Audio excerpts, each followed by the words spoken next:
November the 10th, 2024. Guys, just a quick update. Here in eastern Cuba, I don't think it's very far from the Guantanamo Bay area, we've had a 6.8 quake. Now, this area is known for quakes, but this is rather strong. And there's right now, it just happened, but they do not have tsunami warnings up. But that doesn't mean you're not going to see something close into Cuba here, just rising in the water or whatever, but you need to pay attention to it. Now, again, this is a major fault zone. See this one right there? Comes across Mexico. And guys, I've always looked at this area and this section. This is not a very good representation of it. But if you look, say at Google Earth or Google Maps, you can definitely see, when you back this thing out, this looks like a very large impact area that probably had something to do with this crack. You know, it's known by history that there was an impact in the Bay of Campeche. But again, this area, if you, again, look at a more detailed map on it, let me see if the satellite's different. Yes, it is. Here we go. Now, I've always said, I think the crack was formed by this section right there. To look at where something slid in, perfect right angles, and then a push up of the islands we call the Windward Islands down through here. And guys, this could have been part of the meltdown in the Younger Dryas, before the Younger Dryas, where the oceans rose 400 feet. Not sure, but again, if you look at it very closely, nothing happens like this naturally. Definitely something came in from this direction, very large, very heavy, and hit here. You can see the push-ups here and the islands. Look at that. See how it's pushed back right there? That's an impact. Guys, that, again, that could have happened during that period or even before. But let's look at the National Buoy Center. And let's pull this up just a little bit. I don't see any buoys flashing right in this area. There's nothing located very close. This would be one of the closer ones. This is Western Caribbean, 195 nautical miles west-southwest of Negril, Jamaica, right there. See if we can get any information from it. Sunday, November 10th, the wave height 2.3, dominant wave height 6 seconds. I don't see anything there at all. Of course, it is somewhat away from this section. Let's see, maybe here. But it would be a good time for somebody to put some buoys in this area. You see that great crack right there. Anyway, nothing here on this buoy. Just water temperatures 85 degrees, dew point air temp 83, so the water's still a little cooler there. But I don't see any buoy movement, and that's why I wanted to come here. If you've got friends or family in this area, now this is called the Cayman Trench right there. And I think it all ties in with the impact. And if you looked at the continuation of this arc, see that right there?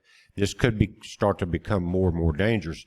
The reason I say it, guys, is because we've seen the drifting of and the tilting of our planet.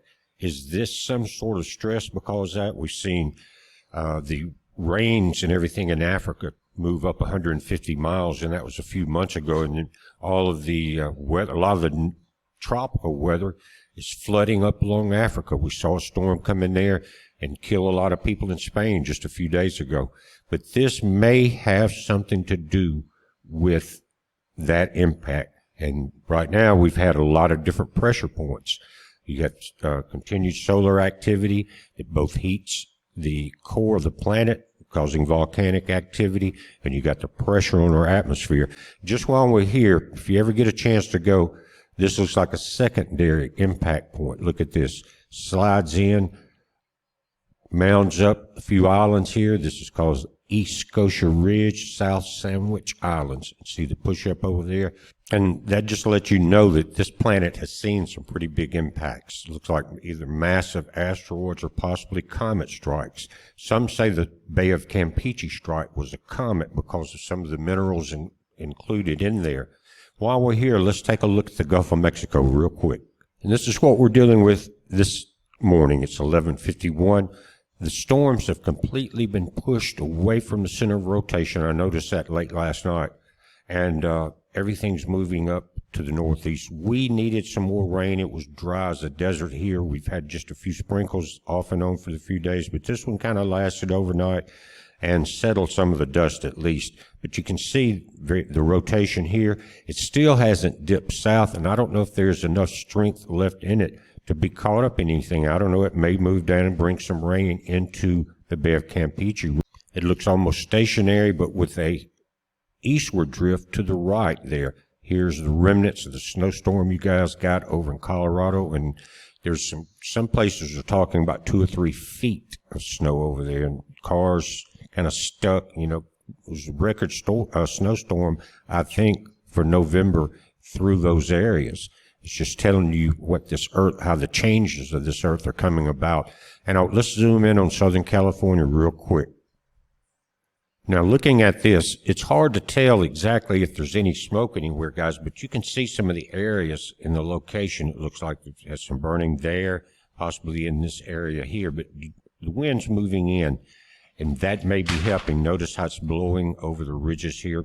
No longer quite Santa Ana winds, and maybe that'll give the firefighters a break. Here's what it could do also is backlight some of these fires.